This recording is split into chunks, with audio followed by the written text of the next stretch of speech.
nós vamos falar sobre como os temperamentos afetam a vida familiar. Eu reconheço que tem famílias que predominantemente têm, por exemplo, o temperamento mais fleumático, é uma família mais tranquila. E aquele que nasce nessa família onde os temperamentos mais tranquilos, como fleumáticos e melancólicos existem, aquele que nasce colérico, ele é o estranho da família. Ele ou ela é aquela pessoa diferentona, né? Ou o sanguíneo é o rebelde. E o resto é tudo muito equilibrado. E nós somos assim. E é difícil você encontrar uma família bem equilibrada, onde tem um temperamento, o outro que equilibra, um mais calmo, um mais agitado. Geralmente, dentro do ambiente familiar, pode ser que um ou outro temperamento acabe sendo o temperamento predominante da maior parte dos membros dessa família. E aí que tem que estar o nosso cuidado. Aonde nós estamos, por exemplo, criando os nossos filhos dentro do ambiente que nós estamos construindo através dos nossos temperamentos. Vocês vão ver que eu vou falar muito hoje sobre crianças, porque isso tem a ver com você, com a sua infância, com o ambiente onde os temperamentos exalavam, né? Talvez você foi criado por pessoas muito rígidas, coléricas, né? Ou muito soltas, sanguíneas, ou talvez pessoas muito emotivas que jogavam um peso, uma sobrecarga sobre você quando criança, talvez lares muito melancólicos, ou lares calmos demais, onde você gostaria de mais ênfase, e isso não aconteceu. A questão é que eu e você fomos afetados muito pelos temperamentos da nossa própria família, que nós chamamos muito de criação, né? É um termo bem popular, é um termo que a gente usa muito no Brasil. Eu fui criado num ambiente que todo mundo gritava, por isso eu falo alto. E eu resolvi ler um texto bíblico, e vocês vão ver que eu vou focar muito nessa questão do crescimento, porque tem a ver com a sua vida adulta. Eu resolvi usar esse texto de Provérbios como base. Porque o temperamento, como nós já aprendemos, ele tem as suas vantagens. Cada temperamento dominante tem as suas vantagens. E cada temperamento tem também os seus riscos. Nós já aprendemos isso.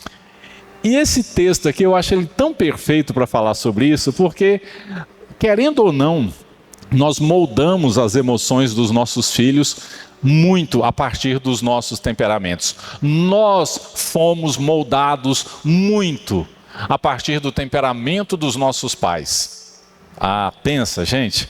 E aí o texto de Provérbios diz: ensina a criança no caminho em que deve andar, e ainda quando for velho, não se desviará dele. Então, aquela moldagem que acontece quando nós somos crianças, acaba se tornando talvez uma das grandes lutas ou não da nossa vida adulta. E olha que interessante. O que ensinamos em casa não é apenas por palavras, mas por modelagem emocional. Principalmente por modelagem emocional. As crianças aprendem mais com o nosso temperamento do que com os nossos discursos. Querendo ou não, o temperamento de quem está perto da gente quando nós somos crianças moldam muito. Então, por que a família é o palco mais sensível para os temperamentos? É onde eu quero muito chegar com vocês nessa noite, antes da gente falar sobre cada temperamento. Bom, olha que coisa fantástica. A família é o ambiente mais poderoso da vida emocional de uma pessoa. Praticamente boa parte da moldagem da sua afetividade, da sua psique, do seu emocional, vai acontecer no ambiente familiar. E nós vamos replicar parte disso na nossa vida adulta com um certo refinamento. Nós não vamos só copiar, nós vamos aprimorar. Eu já não disse isso para vocês? Pois é, às vezes você foi criado por uma pessoa muito rígida, mas hoje você não é tão rígido. Você, pelo contrário, você vai lá e você prefere, como é que a gente fala? Matar na unha, né? Aos pouquinhos. É um refinamento desse processo. E outra coisa muito importante, é dentro de casa que aprendemos algumas coisas. Primeiro, como lidar com frustração, como expressar raiva, como pedir amor, como reagir à rejeição, como lidar com autoridade e afeto. Então, todas essas coisas aqui nós aprendemos em casa. E praticamente tudo isso que eu coloquei aqui tem a ver com temperamento. Lidar com frustração, expressar raiva, pedir amor, como reagir a uma rejeição ou como lidar com autoridade e afeto. Quando a gente cresce, a gente vai aprendendo a administrar os nossos temperamentos. Por exemplo, na nossa vida social, a maioria de nós administra o nosso comportamento, é ou não é? A gente se controla. Outro exemplo, no trabalho, a gente administra muito a nossa imagem. Nós não queremos que os outros percebam quem nós somos. Às vezes, nós falhamos nessa meta, mas na maioria das vezes nós não queremos que os outros percebam. Mas em casa, a gente não esconde nada. É ali que o temperamento aparece. É por isso que tem aquele ditado: queres me conhecer? Convive comigo. Não é? Não adianta você falar, eu conheço o Marco Aurélio conversei meia hora, 1 hora com ele. Não, você não me conhece. Você quer me conhecer? Ó, minha filha aqui, pergunta para ela. Ela sabe quem é o pai, ela me conhece, ela convive comigo. Então, é isso que a gente vai aprender muito aqui. Como o temperamento regula ou não o nosso temperamento. A família regula ou não o nosso temperamento. Por quê? Família, hoje está parecendo aula, né? Família é o lugar do vínculo e da... Gente, repetição, não esqueçam disso. Família é o lugar do vínculo e da repetição. Isso é muito importante. É onde a gente convive com o quê? Cansaço, intimidade, história, padrões aprendidos, expectativas. Por isso o temperamento aparece tanto. E a gente vai repetindo muito desses processos. Ora, você imagina, se você tem um temperamento mais forte e nasce já numa família de temperamento mais forte também, meu amigo, minha amiga, você vai desenvolver seus próprios esquemas mentais para poder lidar não só com o seu temperamento, mas para poder aprimorar aquilo que você aprendeu. Então, para a gente fechar essa parte, entenda que a maioria dos conflitos familiares não nasce de grandes pecados. Eu coloquei pecados aqui para vocês entenderem como isso está linkado com Deus na nossa fé cristã. Mas de padrões emocionais não tratados. O jeito de falar, né? O jeito de falar, o jeito de reagir, o jeito de se calar, o jeito de controlar, o jeito de fugir das coisas, tudo isso tem a ver com o ambiente familiar e são construções dos nossos temperamentos. E quando eu falo de temperamento, o que eu já expliquei para vocês? Eu estou falando do temperamento dominante. Mas pastor, eu li, tem 1 milhão de postagens que diz que a gente tem um pouquinho de cada. Esses outros falam muito pouco na sua vida. O que fala, o que predomina é o seu temperamento dominante. E eu espero que no último culto desta série eu consiga trazer para vocês uma espécie de exercício para você definir percentuais de temperamento. Vai ser muito bom, vai ser muito interessante, embora eu creio que você já saiba qual é o seu. Mas vamos lá, nós vamos fazer o seguinte hoje. Hoje vai ser um pouco diferente e ao mesmo tempo igual. Bom, nós vamos falar como são os 4 temperamentos dentro de casa e eu vou definir entre luz e sombras no ambiente familiar. Vou dar uma ferramenta terapêutica, mas eu só vou indicar um livro no final. Eu não vou indicar um livro para cada temperamento, eu vou indicar um livro para todos, que eu acho que todos precisam ler quando se trata de temperamento no ambiente familiar. Então, bora lá? Sanguíneo na família. Olha as crianças felizes. Pai que brinca, rola no chão, mãe alegre, se a mãe for sanguínea. Que coisa linda. Pai que gosta de fazer festa. Sabe, o pai sanguíneo é aquele pai que, se você deixar ele com a criança, ele vai inventar a brincadeira mais perigosa do planeta. Ele vai brincar de jogar a criança para o alto e pular e pegar. É mais ou menos assim. É diferente do pai melancólico, que é um bem cuidadoso, ou do colérico que está ali, tudo dele tem que ser muito certinho. O pai sanguíneo, ele é bem assim. Qual é a luz deste temperamento dentro de casa? Por que ele brilha tanto dentro de casa? Ele brilha com alegria, movimento, afeto. Você quer um namorado pegajoso? Sanguíneo. Você quer uma namorada pegajosa? Sanguínea. E recadinho e por aí vai. Mas é muito bom você ter na família gente sanguínea. Gente, imagina uma festa sem o sanguíneo, onde só tem o colérico chateado num canto, o melancólico triste e o fleumático calado. É horrível esse ambiente. Não dá nem para fazer festa. É o sanguíneo que dá aquele toque.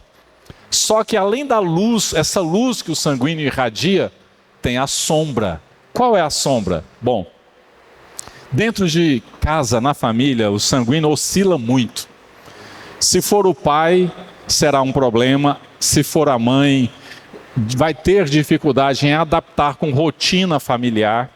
A gente vê muito promessas não cumpridas dentro do ambiente familiar, falta de rotina e muita reatividade.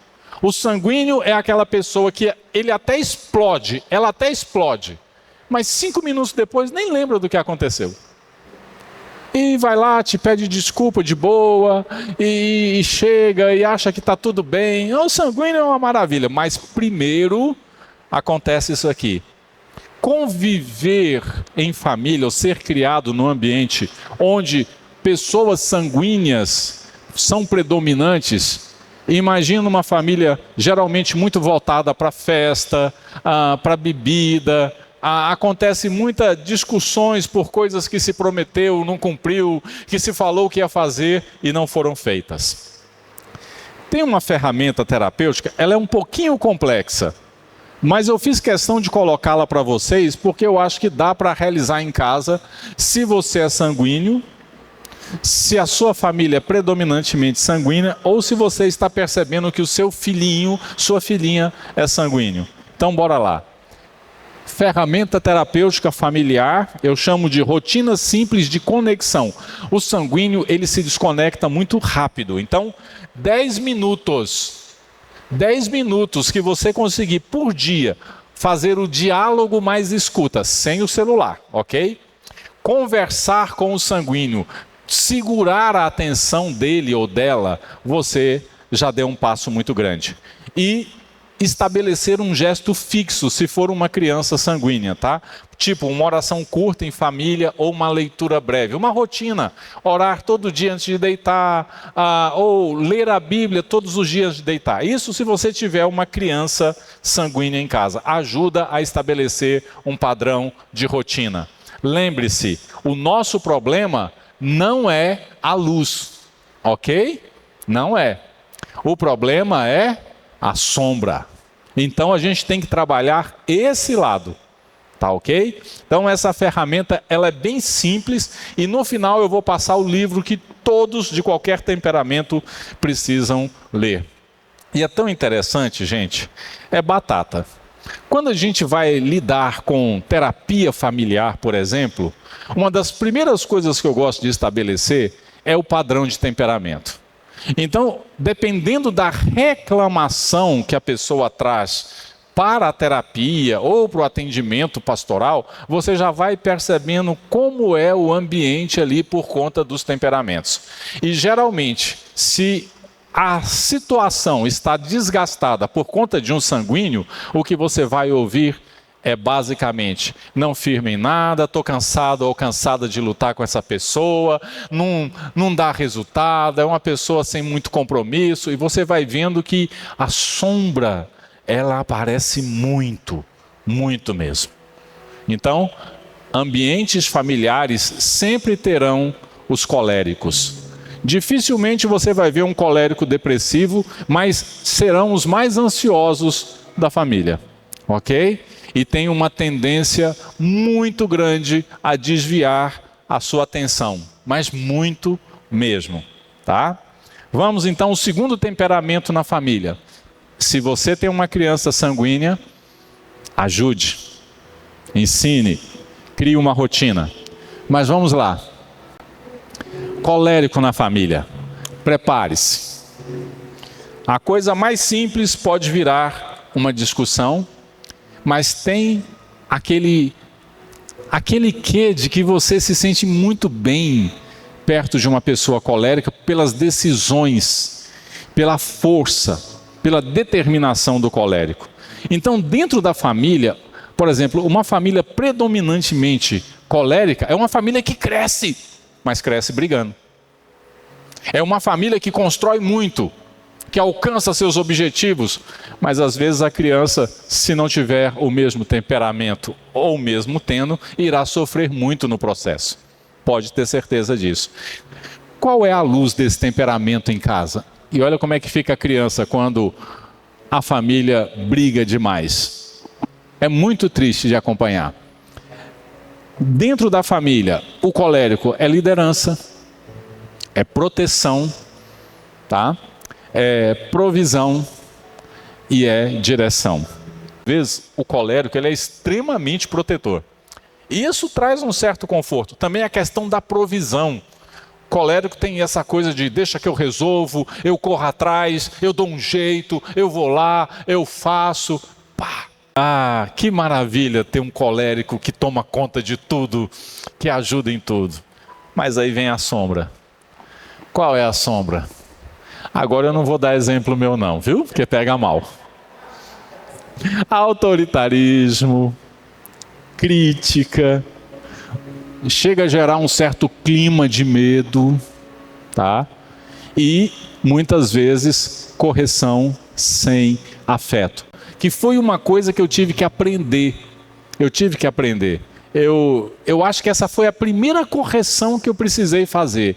Abraçar, beijar, dizer que ama, fazer carinho. Foi a primeira coisa que eu tive que aprender, porque era uma coisa que faltava muito. E foi muito importante para mim desenvolver isso perto dos meus filhos. Foi muito importante, tá? A ferramenta terapêutica familiar para lidar com o colérico, ou se você tem um filho que é colérico, cuidado, não adianta bater de frente, tá bom? Então você vai usar essa ferramenta terapêutica familiar. Disciplina mais vínculo. Tem que estabelecer o vínculo. Então toda correção com uma criança, ou toda correção na sua vida, tem que vir com o limite, tem que ser muito claro para o colérico. A explicação tem que ser curta. E outra coisa importante para o colérico, reafirmação de amor, para não virar apenas poder, ou não viver apenas do poder, da força. Então, reafirmação de amor. Então, o colérico na família tem que fazer algumas correções, e se você tem um filho colérico, ame, beija, abraça, ele vai te empurrar, ele não vai lá, nem que seja na força, e abraça, tá? Vamos lá, vamos para o outro lado da moeda. Melancólico na família. Olha a criança no meio do melancólico emburrado. Oh, meu Deus. Vamos lá. Se quem domina é melancólico, olha, se essa pessoa emburrar com vocês, você tem que pedir para a igreja orar, para ver se a pessoa vai voltar a falar normalmente com você de novo. Dentro da família, o melancólico, ele tem uma luz muito forte. Por quê? Porque ele demonstra, ou ela demonstra, cuidado, profundidade em tudo. Você já chegou numa casa onde o quarto da criança é tudo arrumadinho, a gaveta, as meinhas, as roupinhas da criança, tudo bonitinho? Melancólico. Você já chegou e está tudo organizado, as coisas muito no lugar? Melancólico. Muita atenção, muito cuidado, tudo muito bem preparado. Sensibilidade ao que ninguém vê. Ninguém está percebendo, o melancólico está percebendo. Ninguém está notando, ele está notando, ela está notando, está ali tentando ajudar, corrigir. É muito bom você conviver com o melancólico, você não precisa fazer quase nada. Se deixar, ele ou ela vai tomar conta ali, vai organizar, deixa que eu cuido. É uma coisa maravilhosa. É uma coisa maravilhosa. Principalmente no ambiente do lar. Agora, tem a sombra, que é quase o oposto de tudo isso. Geralmente, o melancólico ele é muito crítico com ele e com os outros. É exigente demais. Muitas vezes traz consigo uma tristeza silenciosa e uma sensação de ninguém me entende nessa casa. Simples desse jeito. Ninguém me entende. Por quê? Porque o melancólico ele vê coisas que ninguém vê. A pessoa melancólica sente coisas que ninguém sente. Tá todo mundo ali na maior alegria e o melancólico está olhando que ainda tem aquela pontinha ali que está fora do lugar, aquele negocinho que não está do jeito, parece que não relaxa. E no fim você fala assim, deixa disso, vem para cá. Ai, ninguém me entende. É difícil. Então tem que lidar no ambiente familiar com esse temperamento. Ferramenta terapêutica familiar. Pedido direto e não indireta. O melancólico tem que aprender a lidar com isso, tá? O melancólico, ele não é muito de falar diretamente. Ele ou ela são muito de jogar indireta. Isso é terrível. Principalmente para dois temperamentos específicos. O colérico e o fleumático. Até que o sanguíneo, mas quando o melancólico convive com o colérico e com o fleumático, tem que aprender a falar e fazer pedidos diretos e não ficar, você sabe, né? Você sabe muito bem. Não, eu não sei. É como se o melancólico esperasse que a pessoa adivinhasse. Então você tem que trocar o você nunca, ou você nunca faz isso, você nunca percebe, você nunca me nota por eu preciso que você me note, eu preciso que você me ouça. E entender que o melancólico transforma a casa quando aprende a pedir sem acusar, tá? Mais ou menos assim. Você pode fazer isso por mim?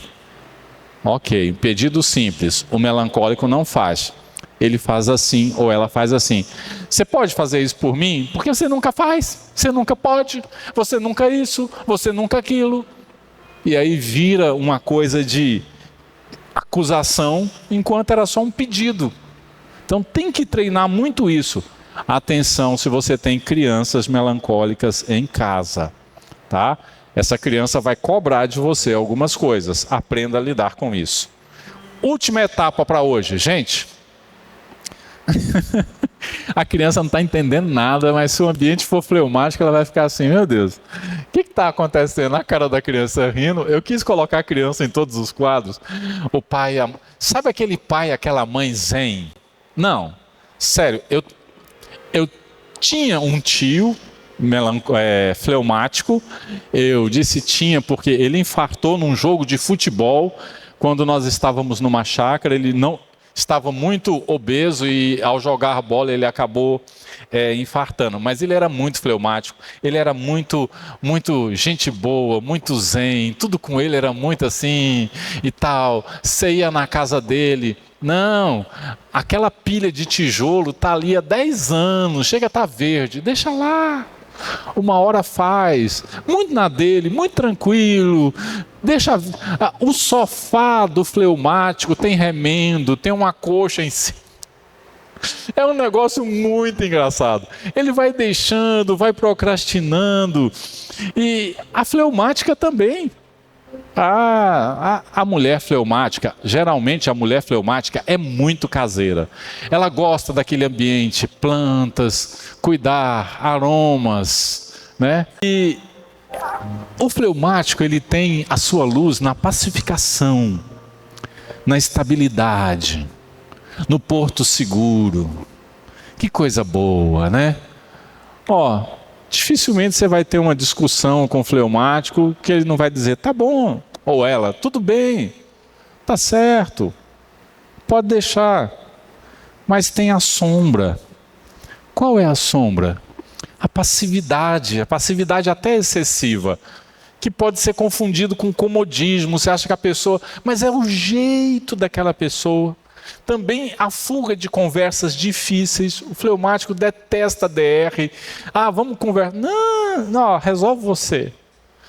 Resolve você, você já sabe como é que faz. Do jeito que você fizer, tá bom. E muitas vezes uma ausência emocional. Dificilmente um pai fleumático vai se envolver com os problemas com os filhos, ou a mãe fleumática vai querer discutir por conta de alguma coisa.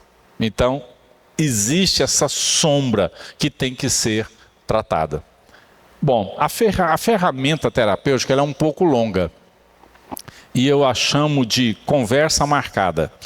O fleumático precisa aprender que conversa difícil não é ameaça, é cuidado. Então, com fleumático é assim, marque dia e horário, fale pouco, mas fale claro, sustente o assunto até concluir. Você quer mostrar para o fleumático que, isso aqui não é bom? Para a gente viver bem, você tem que mudar isso aqui. Então, amanhã eu queria ter um tempo, vou conversar com você sobre isso. A conversa vai ser clara, objetiva, eu vou mostrar meu lado, você mostra o seu, está resolvido? Então, ok, pronto. E o fleumático é capaz que ele ainda vai tentar dar ou ela vai tentar dar uma fugida do processo. Não deixa não. Não deixa não. Tenha a conversa. Isso é muito bom.